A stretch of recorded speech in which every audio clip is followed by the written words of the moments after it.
Hello student, welcome to my channel. आज हम लोग पढ़ने जा रहे हैं from the diary of Anne Frank का क्वेश्चन आंसर। होप आप लोग ने इस चैप्टर का एक्सप्लेनेशन देख लिया है।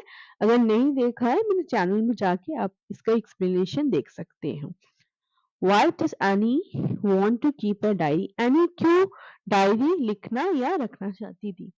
Annie always feel lonely and distressed, so to get off all the burden and pain, she want to keep a diary in which she finds a true friend, as she has hardly any friend whom she could confide in. कह रही any जबकि उसे एक जब वो अपने पापा के साथ चली गई थी और उन लोगों को हाइड होना पड़ा था, तो उस हिडन रूम में उन लोगों को बहुत लोनली फील करती थी। ऐसे उसके साथ फैमिली थी, but still she feel lonely. उसे लगा कि ट्रू फ्रेंड उसका कोई नहीं है, तो उसे लगा क्यों ना एक डायरी लिखा जाए जिसपे वो अपना सारा पेन उसको बता पाए या सुना पाए। इसलिए उसने डायरी लिखना स्टार्ट कर दिया। नेक्स्ट देखते हैं। Why did Annie think she could confide more in her diary than in people? क्यों लगा था कि एनी डायरी ज्यादा लोगों से भरोसेमंद है, ना कि लोग। ठीक है।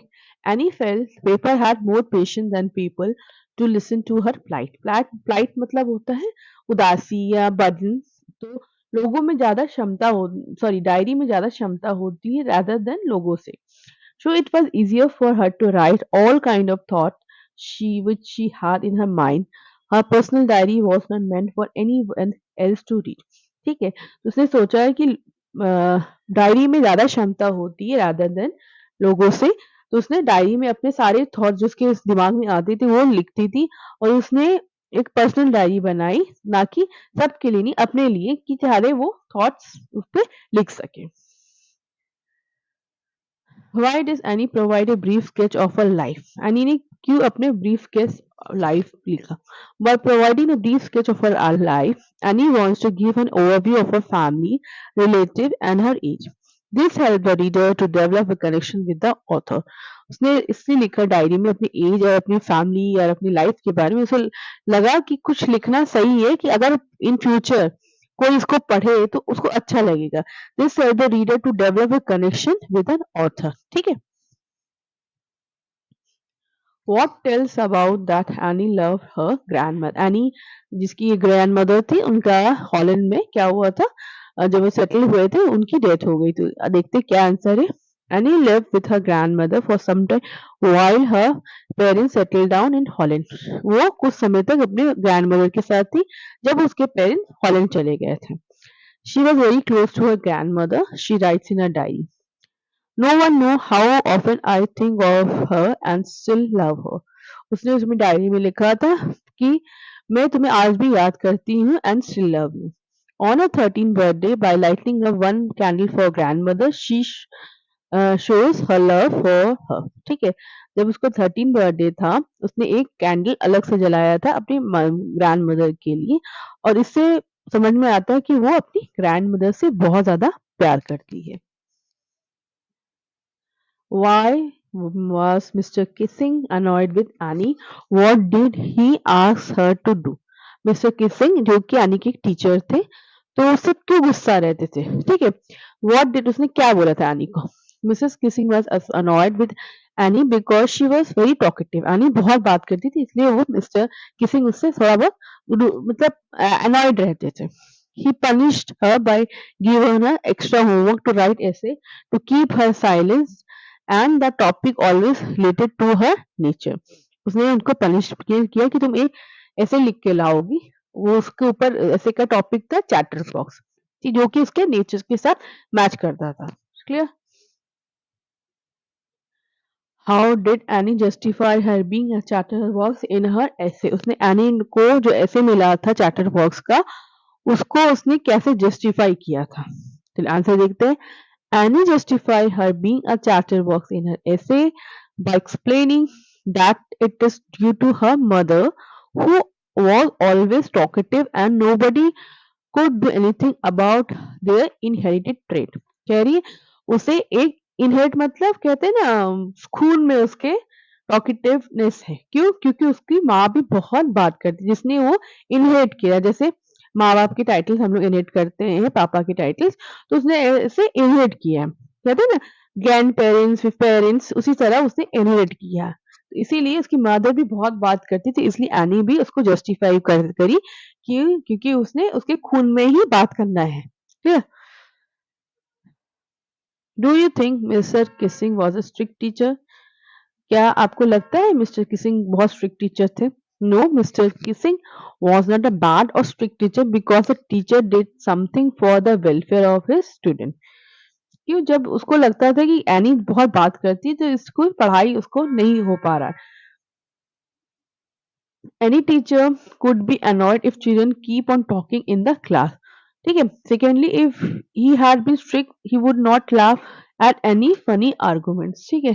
वो strict नहीं थे, इससे पता चलता है कि अगर कोई भी बच्चा, ऑब्वियस सी बात है, अगर आप टीचर पढ़ा रहा है, आप लोग बात कर रहे हो, कोई भी टीचर annoyed हो जाएगा, थोड़ा-सा बहुत गुस्सा हो जाएगा। सेकेंडली, वो बहुत strict नहीं थे क्योंकि वो बहुत बार एक आर्गुमेंट करती थी, जिससे वो मिस्टर किसी हँसते थे। Clear? What made Mr. Kissing allow Annie to talk in class? Mister Keesing any को कहा कि चलो ठीक है, आज से तुम बात कर सकती। क्या हुआ? Any last essay in the form of poem showed by Mr. Kissing the lighter side of naughty shine. It helped the bridge the generation gap between the teacher and the student. ठीक है? Any को mister Keesing ने 2 ऐसे, एक तो first time ऐसे दिया था चैप्टर वर्क, सेकंड भी एक ऐसे लिखने के दिया था, जिसने उसने जस्टिफाई किया, ठीक है? और इसने mister Keesing the lighter side of naughty child का उसने देखा। तो it's celebrate bridge the generation gap, जो जनरेशन गैप टीचर स्टूडेंट में था, उसमें उसको एनी ने तोड़ने की कोशिश की। इसी से मिस्टर किसिंग को बहुत अच्छा लगा और उस दिन से उसने बोला कि हाँ एनी, आज से तुम अलाउ करते हैं, तुम स्कूल क्लास में बात कर सकती हो। Was Annie right when she said that the world would not be interested in the mussing of a 13-year-old girl? जब एनी जब डायरी लिख रही थी, वो 13 साल की थी, तो उसे लगा था कि कोई भी इंटरेस्टेड नहीं होगा इसकी डायरी पढ़ने में, क्योंकि वो 13 साल के बच्चों की डायरी कोई भी इंटरेस्ट नहीं ले सकता। वो कह रही कि शायद मैं भी ना लूं किसी 13 साल की बच्चों की डायरी पढ़ने में।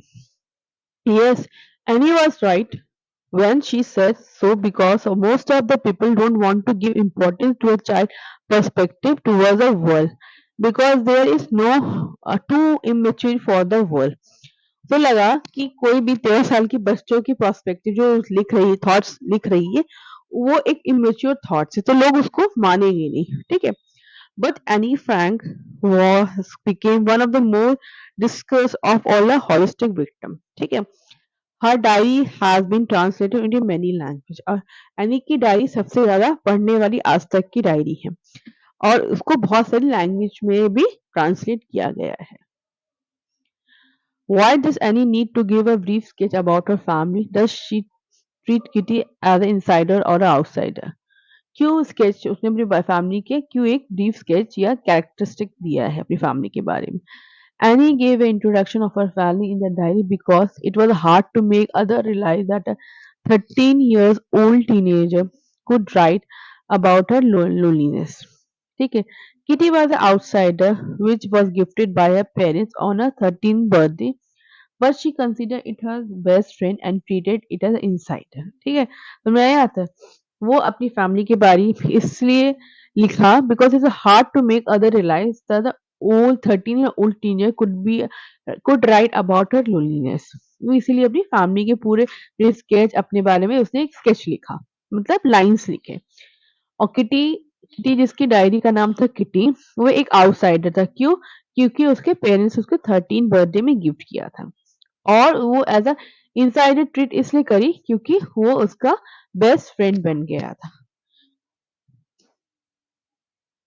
व्हाट डज़ एनी फ right in first essay?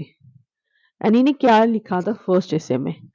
Mr. Kissing asked her to write an essay on the topic of chatterbox as punishment. In the essay, she accept the drawbacks of being talkative but argued that it is her genes as her mother was also very talkative. It was difficult to give up the habit and it was also student trait. Even mister Keesing laughed at the argument she had given. ठीक है, उसने मैंने पहले भी question में बोला है, उसने एक आर्गू दिया था क्योंकि उसकी उसके जीन्स में है, ठीक है, उसके खून में है, क्योंकि उसकी माँ बहुत बात करती थी। दिस इज डिफिकल्ट, और ये डिफिकल्ट है छोड़ना आदत को, क्योंकि हैबिट नहीं छूट सकती है। And it was a student, और ये स्टूडेंट लोग का राइट भी बात करना। और इसका जब मिस्टर किसिंग ने इस लाइन्स को पढ़े तो वो आर्गुमेंट जो एनी ने दिया था उसको सुन के वो बहुत हंसे। She had given clear. Annie says teachers are most unpredictable, is mister Keesing unpredictable. उसने बोला था कि टीचर्स लोग बहुत अनप्रेडिक्टेबल होते हैं, क्योंकि किसी को वो पास कर सकते हैं, किसी को फेल कर सकते हैं। Annie to perfect example of Mr Keesing as a unpredictable. Unpredictable मतलब क्या था, जिसको जाना ना सके। जैसे मौसम है, अभी बारिश हो रही है, इसके बाद धूप निकल जाए, अनप्रेडिक्टेबल है। Teachers because Mr Keesing to be indifferent towards any behavior. Earlier he laughed, but later he allowed Annie to talk in the class post reading her essay. ठीक है, तो उसे लगा था अनप्रेडिक्टेबल है, क्योंकि पहले उसने पनिशमेंट दिया, ठीक है, फिर बाद में वो हंसे, फिर उसने बाद में बोल दिया ठीक है आज तुम बात कर सकती हो क्लास में। इसीलिए एनी को टीचर्स लोग बड़े अनप्रेडिक्टेबल नेचर्स के लोग लगते थे। तो यहीं पे मेरा चैप्टर का खत्म हो रहा है क्वेश्चन आंसर का। तो होप आप लोगों को ये वीडियो पसंद आया होगा, तो please like share and subscribe करना ना भूलें। पढ़ते रहो, आगे बढ़ते रहो। अगर मेरा वीडियो आप सभी को पसंद आया है तो प्लीज़ शेयर और सब्सक्राइब करना ना भूलें, ताकि मेरे अगले वीडियो का नोटिफिकेशन आप तक पहुंच जाए।